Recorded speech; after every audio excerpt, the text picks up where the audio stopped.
Audio Jungle.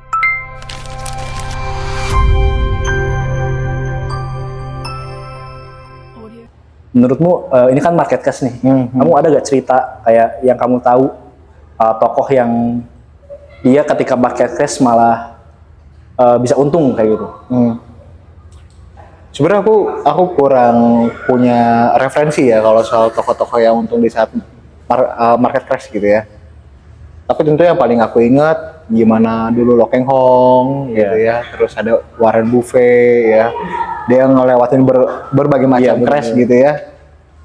Dan justru aku salah satu orang yang diuntungkan pada saat ada crash tahun 2020 yang karena COVID. Oh ya, pas COVID. COVID Itu gimana tuh ceritanya? itu aku pada saat itu kebetulan banget sempat exit di 2019 akhir di Desember. Oh, berarti itu pas awal berita COVID. Iya, Iya gak sih? pas awal berita COVID, itu aku puji syukurnya aku sempat keluar. Terus masuk lagi tahun 2002, kayaknya 2020 akhir atau 2021 gitu. Iya. Itu masuk saham kayak semua naik ya waktu itu. Waktu itu lagi bottomnya ya waktu itu. Bottomnya, dan balik lagi selalu ada opportunity kan di walaupun market lagi crash gitu ya. Waktu itu paling ingat Arto. Oh iya. Bang Jago. Nah, gimana tuh? Bang Jago tuh dia naik dari harga 200 sampai ke 16.000. Ya kok kalau nggak salah lebih, itu cuma dalam waktu berapa bulan gitu. Wah itu luar biasa banget sih. Tapi kalau aku justru profit paling gedenya pada saat pada saat COVID itu justru bukan di saham. Justru malah di lawannya. Instrumen lain. Di instrumen lain. Oh, itu iya, aku malah untungnya di kriptonya tuh. Kalau gimana pada saat itu? Wah, pada saat crash itu, COVID lagi ngapain waktu itu? lagi ngapain? Lagi di sekolah kayaknya. Lagi di sekolah ya?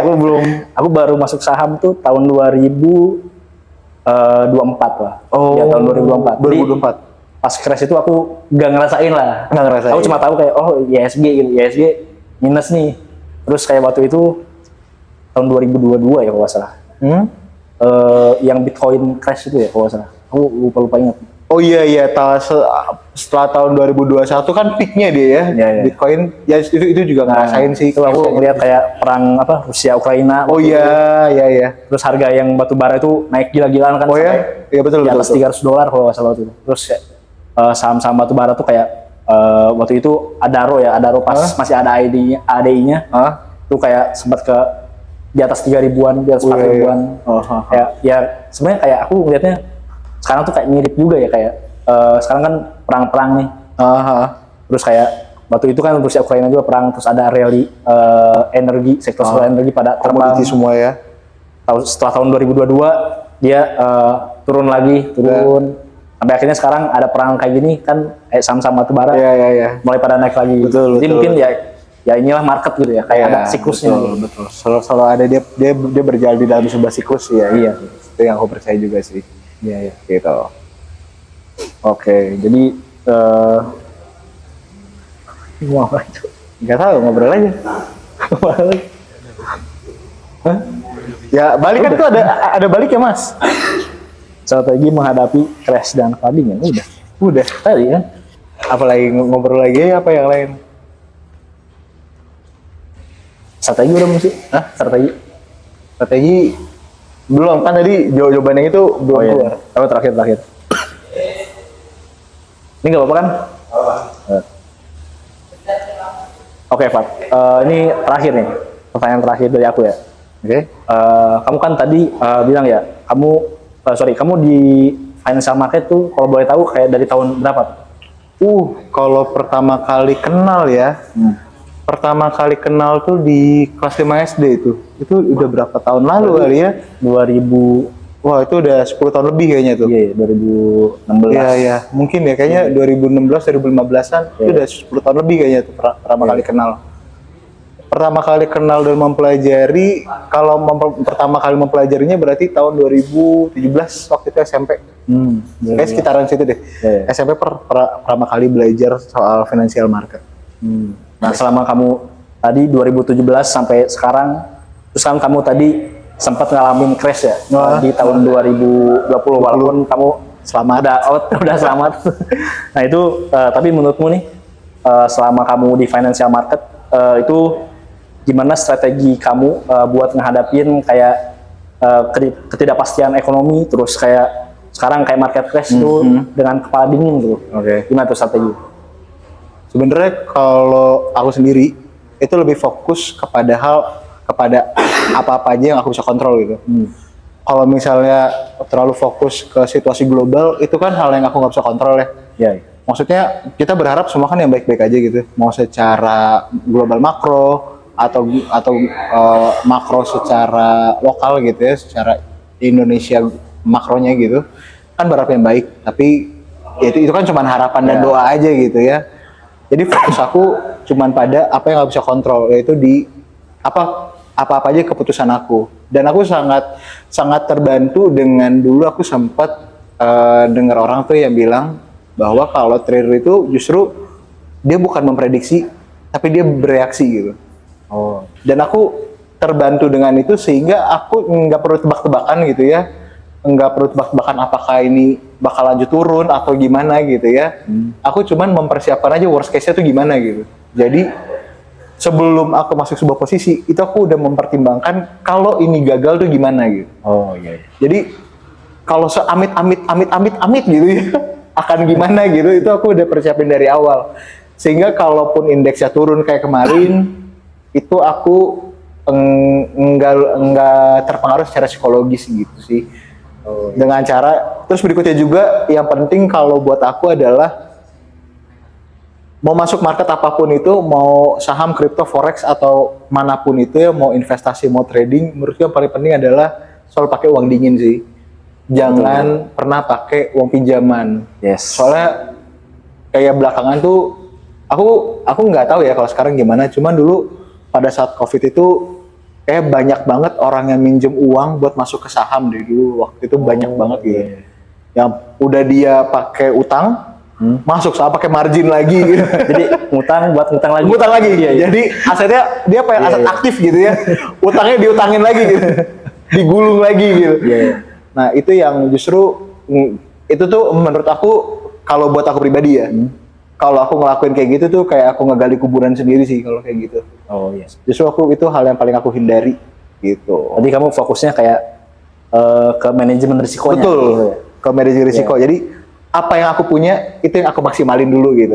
Gitu. Nah, kalau kamu sendiri gimana nih? Untuk kan ini berarti crash pertama kamu nih.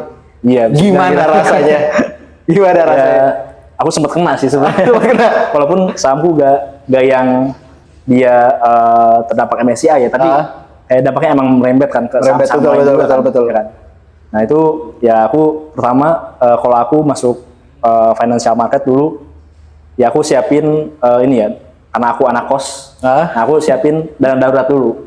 Jadi uang yang aku masukin ke market tuh emang uang yang istilahnya uang dingin ya, uang yang kayak ya udah ada atau tidak pun kayak nggak masalah, bisa hidup lah gitu. Jadi ya kalau menurutku sebagai kayak mahasiswa kayak sekarang, kayak penting buat kita punya dana darurat gitu. Itu tuh ibaratnya buat buffer kita ya. Betul. Nah, setuju. Ibaratnya kita kalau jatuh tuh gak yang sampai miskin gitu. banget lah.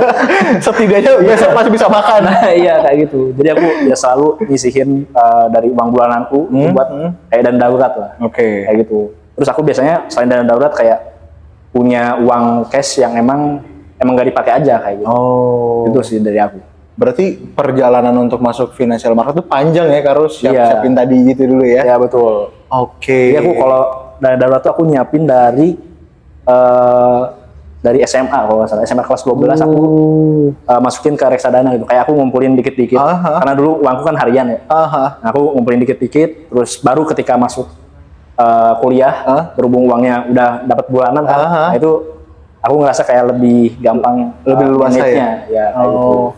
Baru aku masuk financial market. Berarti pertama kali untuk masuk ke sahamnya itu di tahun berapa tuh? Itu pertama kali aku kalau beli saham ya, itu akhir tahun 2023 kalau saham Sido waktu itu aku beli. Akhir tahun 2023. Ya, bulan November kalau salah. Berarti itu masih awal kuliah ya berarti ya? Semester 1 ya? Semester 1, iya. Semester 1 kuliah. Saham Sido pertama kali. Iya.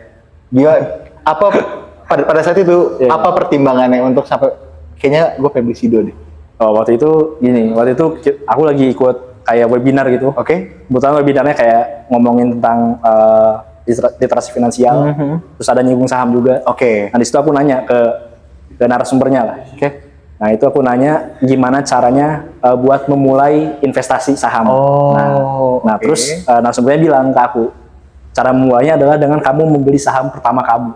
Oke. Gak ada cara lain. Oke, betul. Gak ada cara lain gitu. Walaupun kamu belajar ya kamu harus nyemplung lah. Betul. Nah dari situ seminggu kemudian aku bikin lah aplikasi sekuritasku. Oke. Nah, apa sekuritas pertama yang dipakai? Ajaib. Skin biru. Ya itu aku pakai Ajaib. Terus ya aku deposit lah. Waktu itu harga Sido tuh kalau nggak salah berapa ya? 492 kalau nggak salah. Nah itu aku belilah dua lot waktu itu. Oke. Dan itu, hasilnya gimana? Dan hasilnya sekarang kayaknya masih gitu-gitu aja gitu. Tapi ya itu sampai sekarang masih gak aku jual karena aku mikir itu ya sebagai kenang-kenangan lah. Cerita pertama ya gitu ya. Kayak gitu. Ya aku masih hold Sido kayak gitu. Holder Sido garis keras ya. Walaupun dua lot doang. Berarti setiap hari itu tolak angin tuh udah jadi. Karena dulu kan kalau influencer investor bilang, oh ini bagus nih sahamnya, blue chip. Karena beli yang sering dipakai gitu ya. Iya kayak gitu. Itu ceritaku dulu kayak gitu. Oke. Jadi ada nggak kalau di luar market class kali ya? Ada nggak saham yang paling lu nggak bisa lupain tapi karena loss paling gede kah atau karena profitnya lu dapat paling tinggi gitu? Ada nggak saham yang nggak bisa dilupain gitu? Ini memorable banget gitu. Memorable apa ya? Mungkin pas IPO ya. Sebenarnya ini bukan saham yang beli di market reguler ya. Tapi ketika IPO. IPO ya? Iya waktu itu. Apa waktu itu? CDIA. Wah. CDIA. Karena waktu itu kan ya iseng doang kan. Beli waktu itu kalau nggak salah beli 10 lot ya. Dapat 10 lot. Dapat 10 lot ya? Dapat 10 lot. Nah ternyata kayak wah naiknya lumayan nih. Sampai waktu itu jual tuh pas harganya 1.800-an kalau salah. Berarti 10 lotnya jadi berapa? 1.800-an. 1.800-an ya? Dari 190.000. Wah, kali 10 ya. Buat anak kos Iya. kayak aku kayak nambahin ini bisa uang bulanan. uang bulanan. Udah setara uang bulanan tuh ya. Berarti waktu itu langsung telepon nyokap ya, besok gak usah kirimin ya. Ya itu tapi ya aku ngerasa kayak wah itu lumayan banget gitu kan. Walaupun mungkin kalau IPO ya kita dapat gak bisa banyak. Iya. Itu sih. Tapi itu berkesan gitu. Oke. Karena profitnya bisa sampai ratusan persen kan. Oh ya. Terus di screenshot. Jadi masukin Insta story ya. Iya. Masukin Instagram story. Pamer dikit lah. Iya. Walaupun lotnya nggak diliatin. Iya itu sih sebenarnya yang paling memorable lah. Ya. Oke. Iya.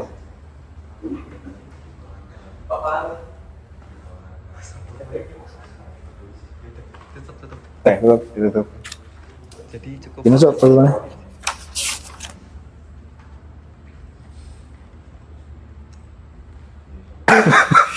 Kenapa Ban? Oke teman-teman, tadi kita udah ngebahas cukup banyak ya tentang market crash, terus pengalaman aku dan pengalaman Alfat. Terus tadi udah ngebahas kayak strategi yang bisa kita lakuin gitu ketika menghadapi market yang serba gak pasti kayak gini. Jadi thank you Bro Alfat. Thank you juga Bro. Siapa namanya? Albani. Jadi kita sebenarnya di sini aku dari divisi capital market dan dia tangan kananku lah kayak gitu. Halo. Oke, jadi itu aja. Sampai jumpa di podcast selanjutnya. Terima kasih. Bye.